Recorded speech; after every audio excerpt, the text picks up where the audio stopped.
Assalamu alaikum wa rahmatullahi wa barakatuh. El tema en femenino de hoy es el conocimiento científico. Veremos ejemplos de mujeres musulmanas que se dedicaron al conocimiento científico y que destacaron. Algunas llegaron a realizar invenciones que son utilizadas hasta nuestros días y otras llegaron a fundar grandes universidades. De hecho, la primera universidad del mundo fue fundada de la mano de una mujer musulmana. Veremos cómo las musulmanas no se mantuvieron alejadas de lo que es tan útil para la humanidad entera, la ciencia. En el programa de En Femenino de hoy, conoceremos las biografías de mujeres que han aportado mucho a la humanidad a nivel científico. Ellas son Fátima al-Fihri y Mariam Astrolabio. La entrevista en profundidad será con una investigadora del CSIC, Maysoon Dawes. Nuestro reportaje lo protagonizará una joven médico del Hospital de la Paz, Nura Shuaib. Comenzamos en femenino. Comenzamos con los personajes femeninos históricos que hemos destacado para el programa de hoy. No os dejarán indiferentes.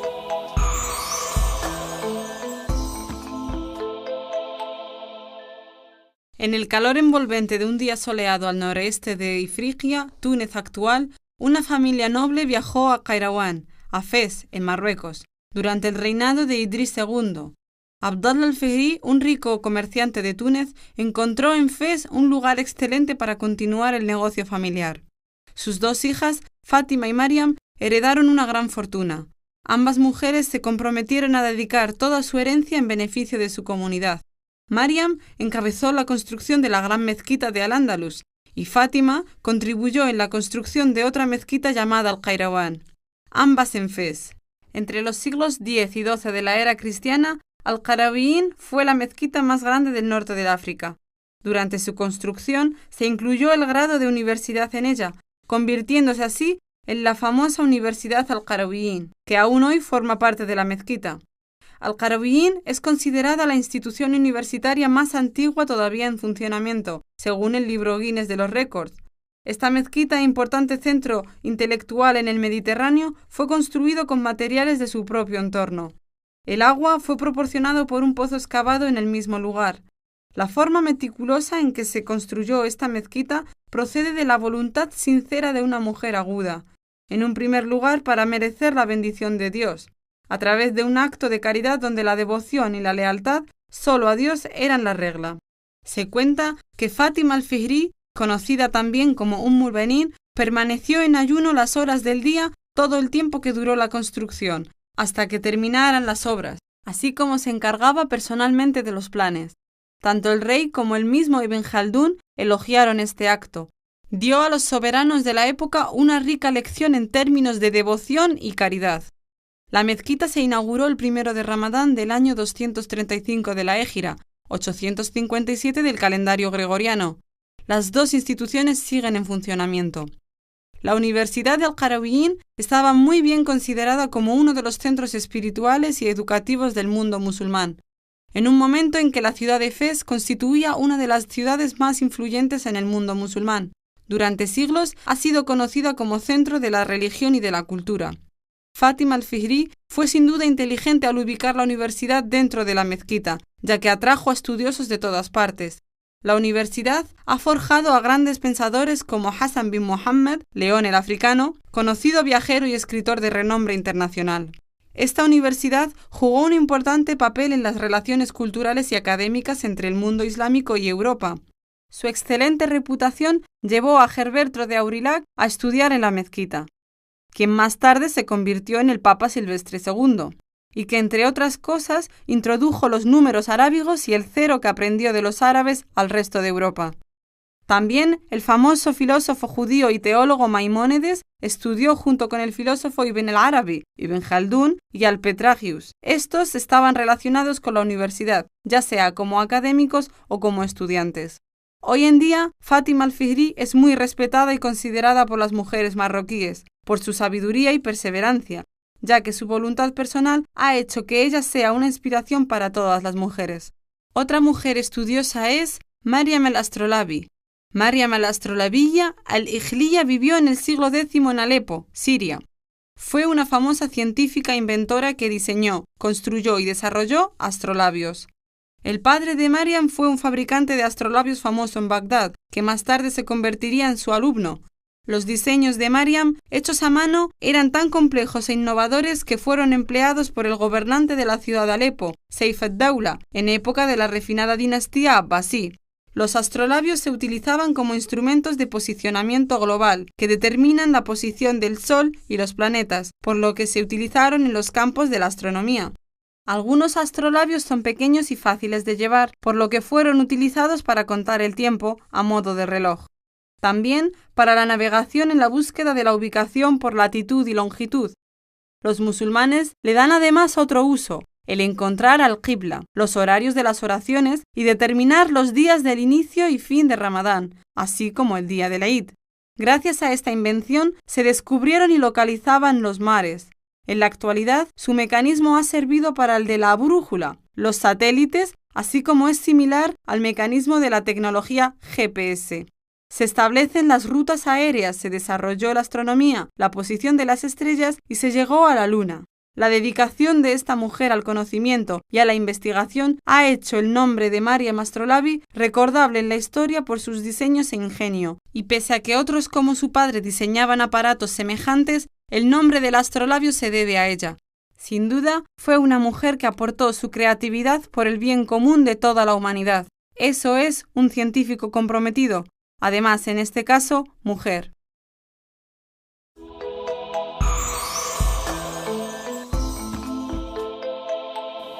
Para hablar de ciencia y en concreto de la investigación científica, hoy contamos con una invitada que es doctoranda en Ciencias Físicas por la Agencia Estatal del Consejo Superior de Investigaciones Científicas, conocido como el CSIC, que es la mayor institución pública dedicada a la investigación en España y es la tercera en Europa. Salam alaikum rahmatullahi wa barakatuh, Maysoon. Wa alaikum salam wa rahmatullahi ta'ala wa barakatuh. Bienvenida a Córdoba Internacional, gracias por aceptar la invitación. Muchas gracias a vosotros por tenerme aquí en el plato. Eres doctoranda en Ciencias Físicas, ¿de dónde te viene este amor por la ciencia? Pues supongo de estar rodeada de gente que te transmite curiosidad por conocer, por el saber, por observar qué pasa alrededor e intentar comprender lo que te rodea. ¿Y tu especialización a qué se dedica? Yo como física me dedico a la nanociencia. La nanociencia es un término que viene a decir cosas que ocurran a escala que es una millonésima parte del metro, que es donde viven los virus, las bacterias, donde se producen muchas de las reacciones químicas que liberan energía, por ejemplo, en nuestro cuerpo, o que sirven hoy en día para hacer que los dispositivos sean más pequeñitos, y en ese campo me muevo.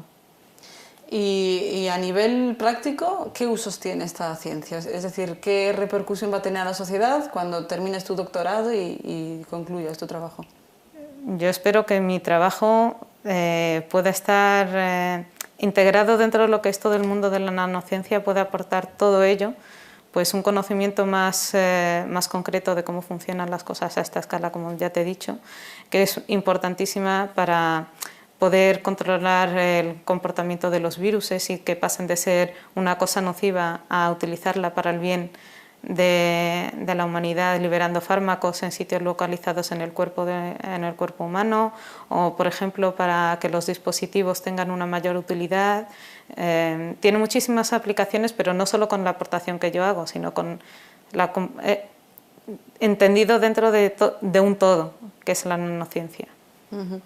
A nivel que va avanzando la investigación científica, sea del campo que sea, ¿crees que los avances científicos influyen en la visión que tenemos las personas de la vida?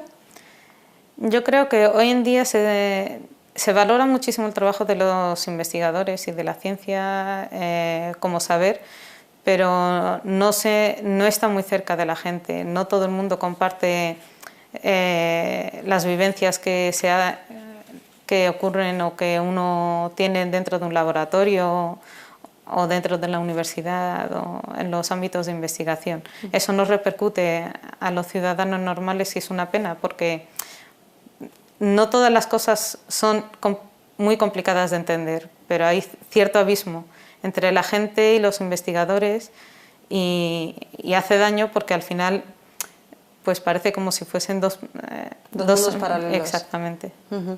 ¿Crees que los medios de comunicación a lo mejor serían ese puente de entendimiento entre los científicos y la ciudadanía? Probablemente, probablemente. Eso con una cultura, el que la gente intentase acercarse más a los museos de ciencia, por ejemplo, o que en lugar de focalizar sobre cosas como por ejemplo el deporte o tal, se diese un poquito más de tiempo al conocimiento, y entendemos por conocimiento el conocimiento entero, no solo cuando se habla de cultura, por ejemplo, se habla muchísimo de novelistas o de dramaturgos, pero no se habla de científicos, o sea, quedan un poquito ocultos al resto de la sociedad, y es un poquito lástima.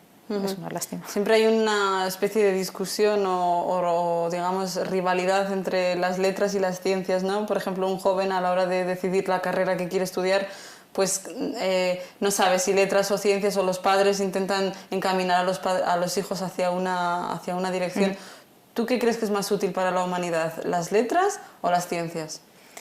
En realidad son útiles las dos ramas del conocimiento, no podría vivir una sin la otra. Tú como científico al final necesitas un vehículo para transmitir en lo que piensas, con lo que trabajas o en lo que trabajas, y para eso te haces valer de las letras y de la filosofía y de la psicología y de todas esas herramientas. Entonces no se puede entender un mundo de investigación o científico sin la contrapartida de la lengua, o tampoco se puede entender la lengua sin la utilidad sin esa aplicación directa que es el conocimiento, la comunicación entre los seres humanos. Entonces no intentar disimular o separar esos dos mundos, sino ahondar en esas diferencias, al final no trae ningún beneficio para nadie. Y de hecho, si vamos a ver a lo largo de la historia cómo se han sucedido las civilizaciones y qué uso han hecho de la investigación o de las letras, te das cuenta de que solo cuando las letras y las ciencias estaban juntas en un mismo individuo han podido dar un fruto del que todavía se pueden sacar muchas cosas. Por ejemplo, en el Haytham o cualquiera de nuestros investigadores de la Edad de Oro musulmana, te podía escribir una obra de una poesía al mismo tiempo que investigaba, y no menospreciaba las letras a favor de las ciencias, ni al contrario, lo entendía como un todo. Pero ¿no crees que, bueno, se dice mucho que porque hay tanta información y hay tantos campos donde investigar, pues tendemos a la especialización, ¿no? Uno se especializa en una rama concreta y a lo mejor ya de letras no va a saber, a lo mejor no sabe ni de otra rama de su propio conocimiento, ¿cómo va a saber de letras? ¿Tú cómo crees que eso se podría solventar un poquito? Se tendrían que cambiar muchísimas cosas en el sistema educativo, porque yo creo que en el momento en que te ponen, elige la decisión de tu vida, ciencias o letras, si es irrevocable, no puedes volver hacia atrás en ningún momento, porque ya se te has perdido el tren o cualquier cosa. Se tendría que volver más hacia una educación en la que el ser humano pudiese elegir en el momento en que él eligiese, pues decido aprender esto, decido aprender lo otro, y poder cultivarse como persona para ser un miembro útil para la sociedad. En el sistema en el que tenemos, desgraciadamente, lo único que hace es producir gente que sabe mucho de algo concreto, y para poder continuar con esa entrega o con ese trabajo en la sociedad, pues necesitas hacerte valer de muchísimas gente, de muchísimas especialidades y de muchísimo tiempo para ponerse de acuerdo en algo concreto para poder hacerlo llegar a la sociedad. Entonces, Maysoon, entiendo de tu respuesta que el sistema educativo de Bolonia recientemente implantado no es del todo eficaz, ¿no?, según tu visión.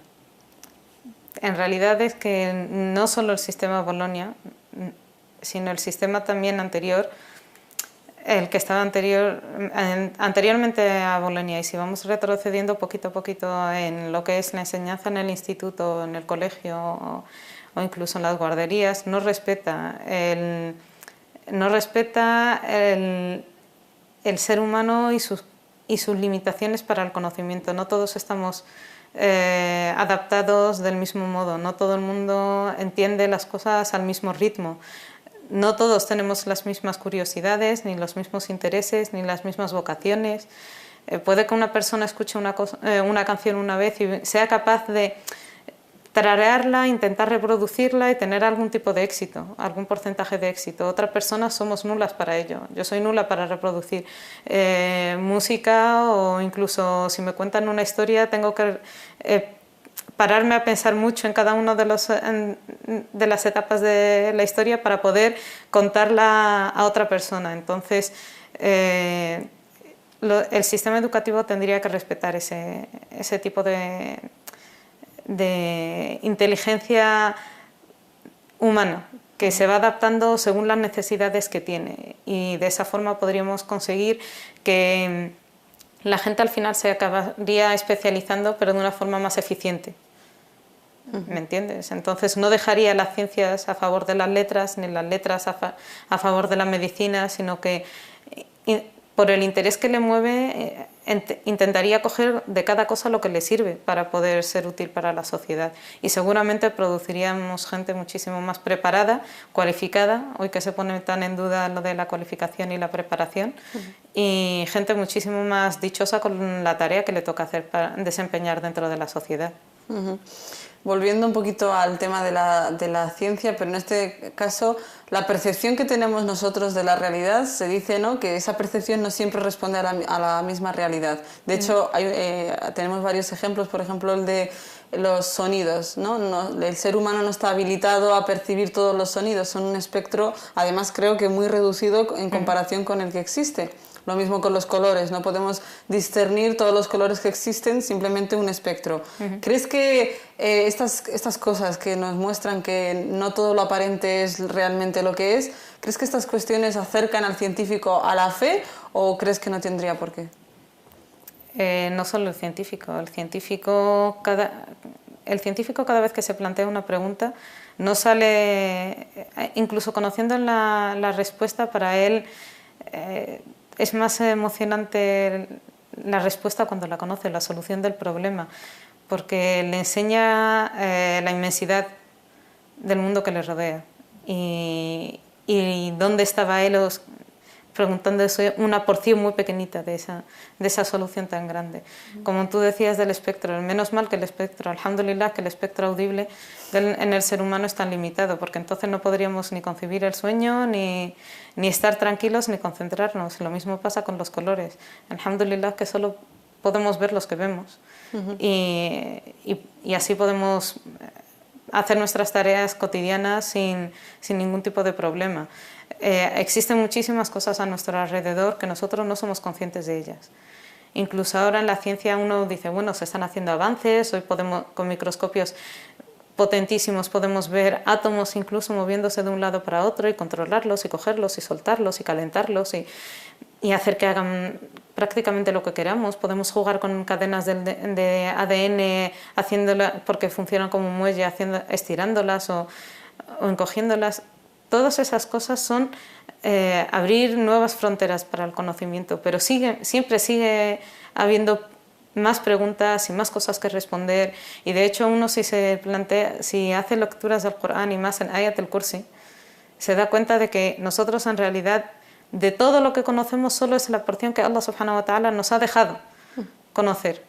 O sea que existen muchísimas más cosas que nosotros no estamos ni siquiera preparados, no tenemos ni siquiera los vehículos para poder, ni las herramientas físicas, ni el conocimiento químico, ni las matemáticas posibles. Incluso si las tuviésemos, necesitaríamos desarrollar todavía una capacidad intelectual para entenderlo, que igual ni siquiera la tenemos. Muchísimas de las cosas que nos rodean pueden parecer cotidianas, pero no por ser cotidianas dejan de ser asombrosas. ¿Y qué significa para el musulmán el conocimiento científico y el acercarse a la ciencia? Pues yo creo que para un musulmán acercarse al conocimiento científico forma parte de ese llamamiento en el Corán constante a las mentes que piensan, a la gente que medita, es acudir a ese llamamiento y hacer caso, ser obediente en la parte que nos toca a Allah subhanahu wa ta'ala, en perseguir el conocimiento para encontrar la felicidad, para encontrar a Allah subhanahu wa ta'ala, para aumentar nuestra fe, porque todo el mundo tiene fe, pero los altibajos ocurren, y uno cuando se sienta a meditar y ve cómo ocurren las cosas, y es la forma que uno tiene para fortalecer sus creencias. Sabemos que la civilización islámica tuvo un periodo de, digamos, de edad de oro del conocimiento científico. ¿Tú qué es lo que más destacarías de ese periodo? Lo que más destacaría sin duda es la metodología. Es la capacidad que tiene el Islam para brindar a todo quien se interesa por el Islam esa paz interior, esa libertad en cuanto a la forma de pensar, que no te pone obstáculos a nada, para poder investigar y no poner un esto es imposible, por ejemplo. Para los investigadores musulmanes o los científicos musulmanes en la época de oro, no existía la palabra imposible. Tú cuando vas a ver su legado, cuando ellos hacían sus investigaciones, la metodología que seguían para investigar no podía albergar un sitio y esto para los imposibles, sino que intentaban ver todas las posibilidades, incluso lo imposible le ponían porque es imposible. Tú, si vas a ver en comparación cómo se está haciendo la ciencia en Occidente ahora mismo, la mayoría de las cosas, de las investigaciones, tienen una motivación puramente económica, y además de tener esa motivación económica, y por ello mismo se van limitando constantemente. Entonces, lo imposible, científicamente hablando, muchas veces es imposible porque no se ponen los medios, o es imposible porque no le interesa a alguien, o es imposible porque ya lo está haciendo alguien y no quieren que se... La motivación es diferente, ¿no? Exactamente. Entonces, eso obstaculiza muchísimo cómo se van desarrollando las civilizaciones, y muchas de las cosas en las que hoy vivimos podrían hacerse de otra forma. Podrían hacerse de otra forma si hubiese una libertad de pensamiento y que cada uno aportase la solución que él quisiese, y que la sociedad eligiese qué solución le es más favorable. Hoy en día se aportan las soluciones a problemas inexistentes. Entonces la sociedad lo absorbe como si existiese ese problema en realidad, por ejemplo, la necesidad de utilizar miles de aparatos electrónicos que están basados todos en una tecnología muy puntera, sí, pero están utilizando un recurso que es la corriente eléctrica, por ejemplo, y que en el momento en que falte en la sociedad, pues todas esas cosas que te ayudan en tu día a día y son muy buenas y muy beneficiosas, ¿qué hacemos con ellas? ¿Me entiendes? Entonces, sí, no hay una diversificación de... Exactamente, o unas alternativas posibles de decir, bueno, pues podríamos utilizar lavadoras utilizando otro tipo de energías, o podríamos utilizar...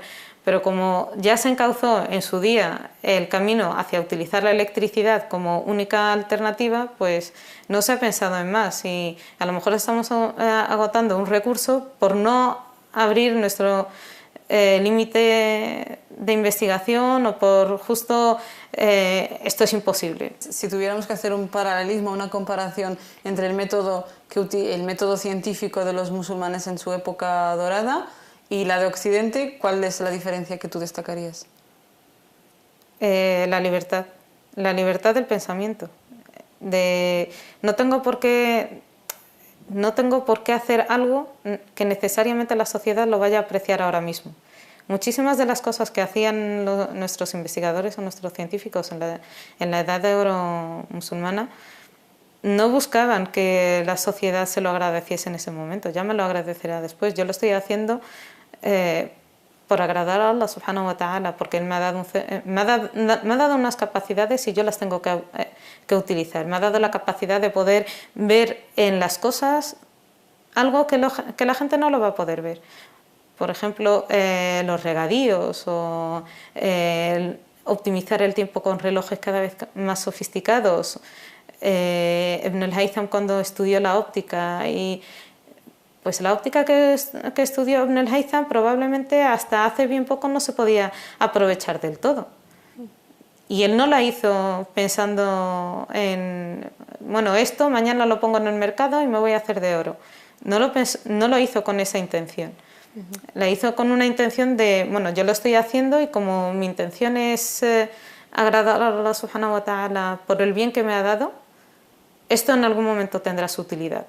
Y es así a largo plazo, ¿no? Claro, y es así como se tiene que obrar en la ciencia. En la ciencia no se pueden perseguir objetivos a corto plazo. Porque la ciencia tú empiezas a investigar en una cosa y nunca sabes por dónde vas a acabar.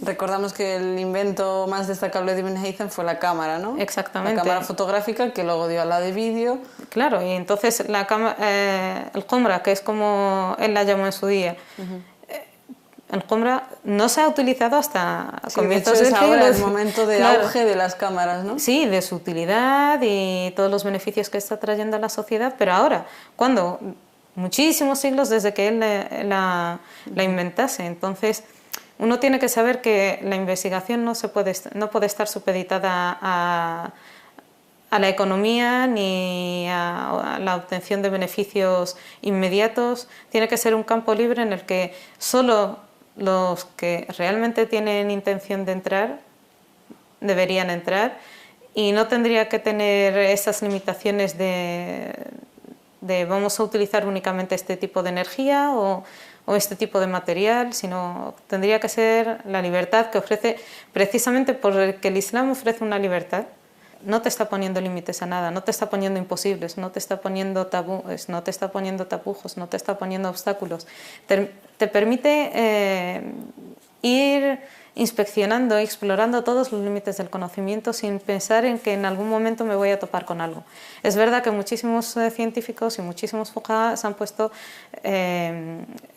han puesto un poco en alerta cuando empezaron a hablar de clonaciones, o sea, han empezado a hablar de utilizar la robótica para sustituir al ser humano en ciertas cosas y todo eso, pero eso no es que se esté intentando simular a Dios en nada, hasha lillah. En realidad no se están...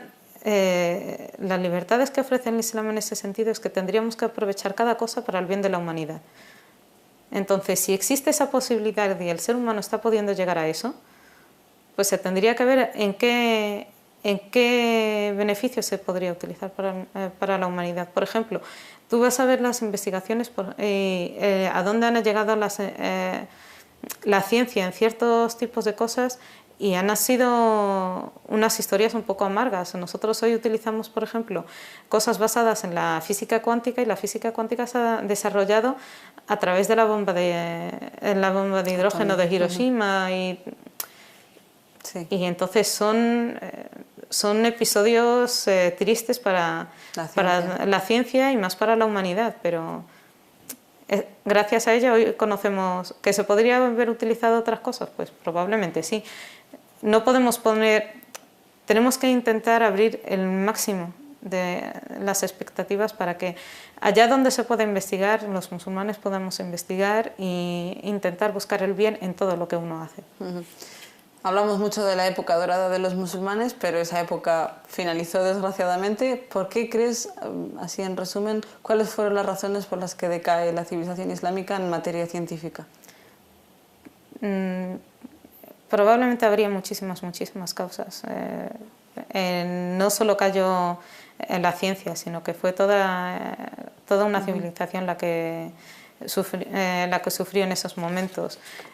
Probablemente yo diría que si las intenciones se hubiesen mantenido como en sus comienzos, igual no se hubiesen... A lo mejor esa libertad de la que tú me hablabas, la libertad de pensamiento, pues a lo mejor se limitaría esa libertad y empezaría la corrupción, ¿no? Por ejemplo, o intentar meter los intereses económicos o los intereses del Estado en ciertos, exactamente, porque la investigación y la ciencia son campos que requieren de que ciertas partes de la sociedad se libere para dedicarse a eso. Entonces, hay épocas en las que uno no se puede permitir esos lujos de que parte de la sociedad esté liberada y necesita de su involucración para ayudar, para salvar o para otras muchas cosas. Se habla mucho de los milagros científicos del Corán, pese a que los sabios insisten en que el Corán no es un libro científico, sino que habla de la vida en general, puede mencionar cuestiones científicas. ¿Tú qué crees al respecto? ¿Crees que en el Corán todo se puede explicar científicamente?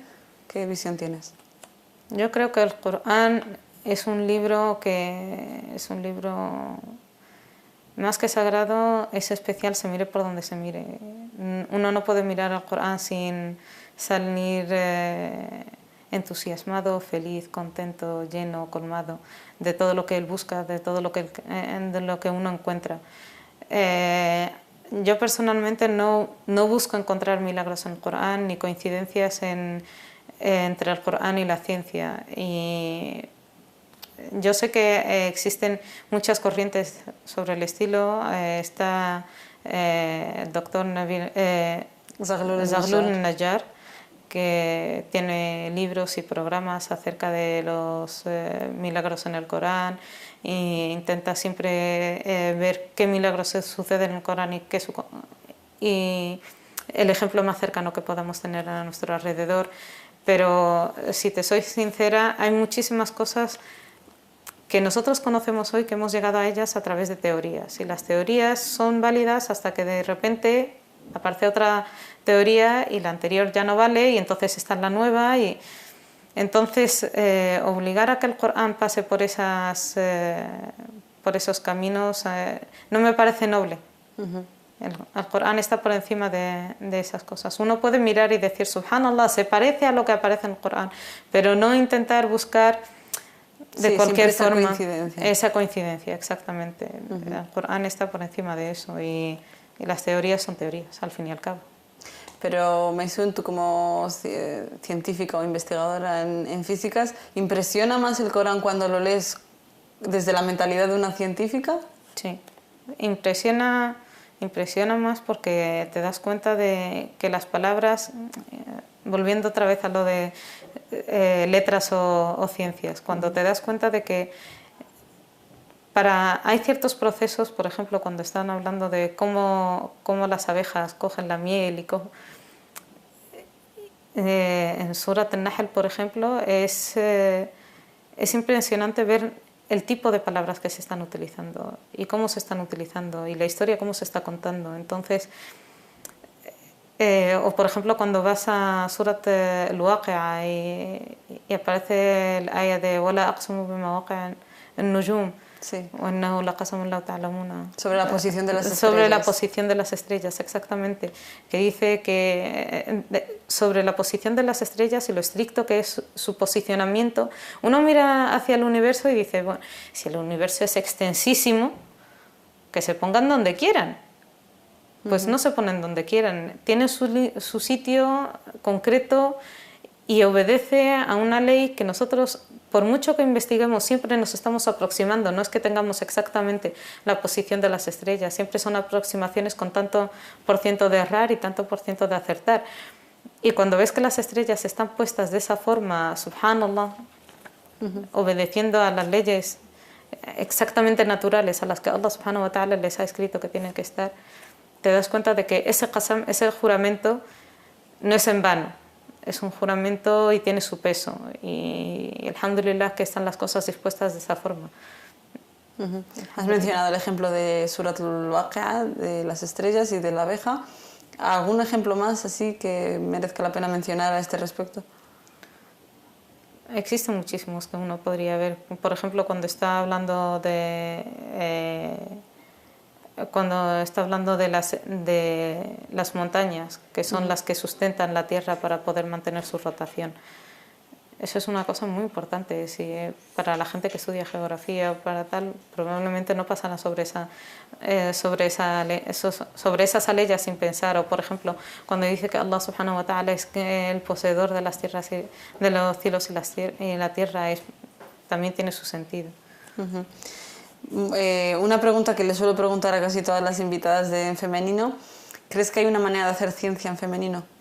Me veo obligada a hablar en ciencia en femenino, me veo obligada a hablar de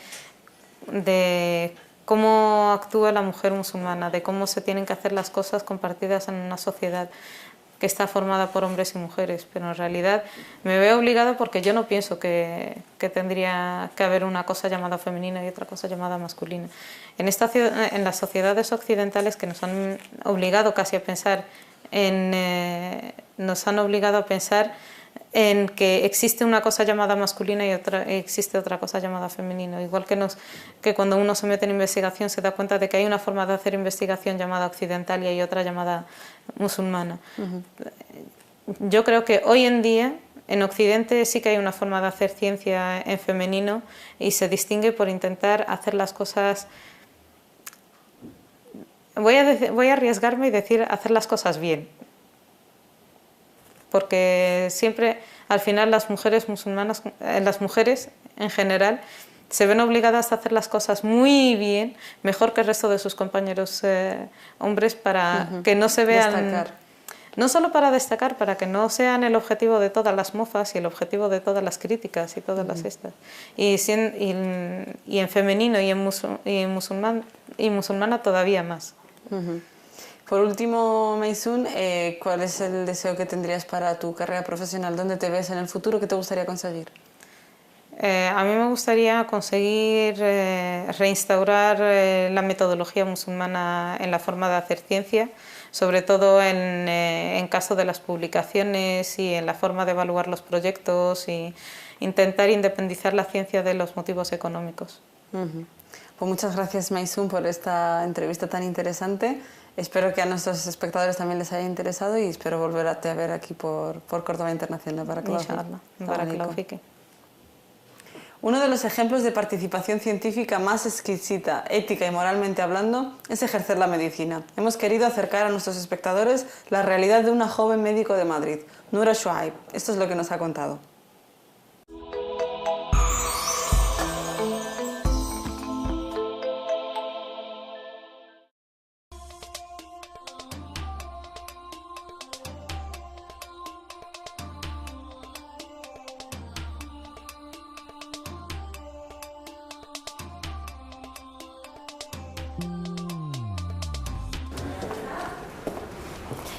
Llevo ejerciendo la medicina 4 años y medio. Empecé a hacer la residencia de médico de familia en el área 5 de Madrid, que corresponde al Hospital La Paz, en el cual he hecho la mayoría de mis rotaciones. Hemos trabajado mucho en el servicio de urgencias durante los 4 años de la especialidad y ahora estoy pasando consulta en un centro de salud, en Paracuellos del Jarama, pasando una consulta de pediatría. En cuanto a mi experiencia en La Paz, bueno, decir que han sido 4 años muy enriquecedores, muy intensos. Hemos sido un grupo de residentes muy diverso en cuanto a cultura, en cuanto a edad, y la verdad es que nos hemos apoyado mutuamente unos a otros con el fin de hacer lo mejor posible, de ejercer de la mejor manera posible nuestra profesión.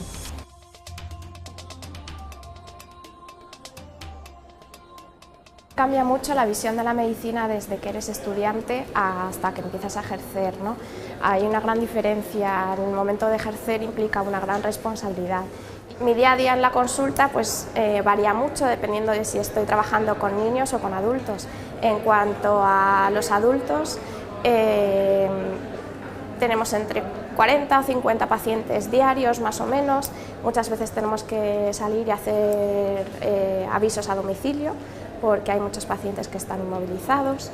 En cuanto al trabajo con niños, suele ser la mayor parte en el centro de salud, en la misma consulta, y es muy variable, ¿no? El número de niños que vemos dependiendo del día de la semana. Ronda más o menos unos 30 a 35 niños al día.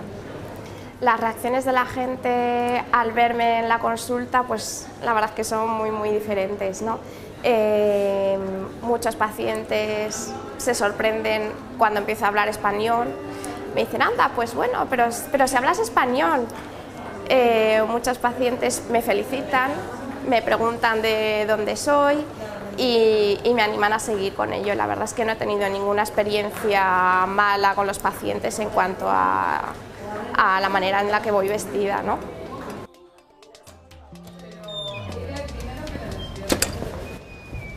Ser médico para mí es ayudar a los pacientes, saber escucharles, comprenderles y aconsejarles en cuanto al problema que tienen. Y la mayor satisfacción para mí es cuando salen muy agradecidos de la consulta. Siempre he querido ser médico, recuerdo empezar a decirlo desde que era pequeña, después de haber ido una vez al pediatra. El recuerdo que tengo es el buen trato, la amabilidad y la ayuda que nos ha dado en ese momento, ¿no? Entonces, desde entonces siempre he dicho que quería ser médico.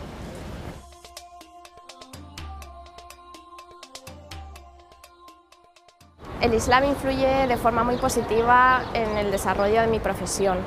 Me obliga a cumplir con los pacientes y a ofrecerles el mejor trato posible, ya que el Islam nos dice que tenemos que tratar lo mejor posible a cualquier ser humano.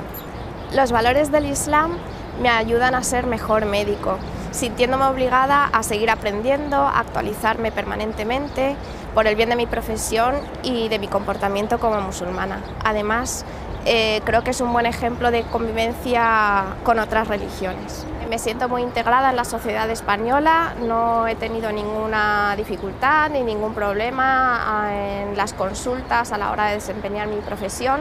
En las entrevistas de trabajo tampoco he tenido problemas, me han preguntado siempre si hay algún detalle a tener en cuenta por parte de ellos para que yo pueda realizar mi trabajo lo mejor posible. Y bueno, lo único que en el instituto al llevar el pañuelo pues sí que he tenido algún problema con una profesora, pero bueno, eso no fue más allá y gracias a Dios he podido continuar con mis estudios.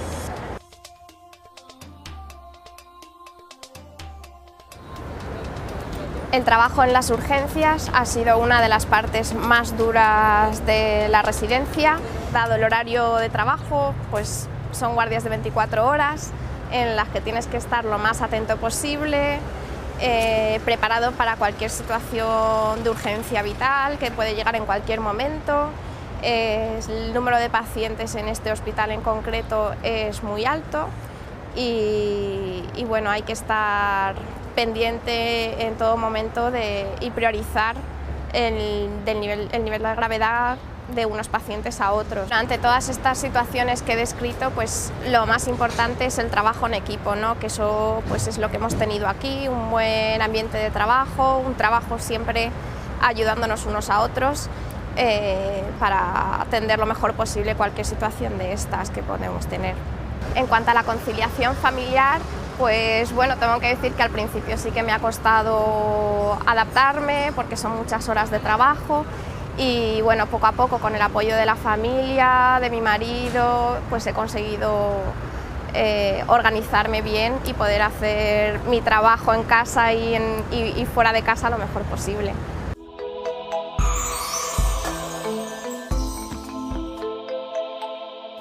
Dice el profeta Mohammed, la paz y las bendiciones de Allah sean con él: para todo mal Dios ha creado su remedio. Los musulmanes creemos, como nos afirmó el profeta, que todo mal tiene remedio, lo cual es un aliciente para la búsqueda y el desarrollo sin igual. La importancia de la investigación científica radica en que supone la búsqueda de un mundo mejor, siempre superable.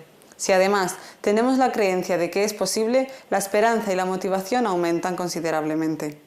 En el programa de hoy hemos querido resaltar la importancia de este ámbito de la vida en el ser humano, así como su afán de superación innato. Con el deseo de que haya sido de interés de los espectadores, nos despedimos por hoy. Assalamu alaikum wa rahmatullahi wa barakatuh.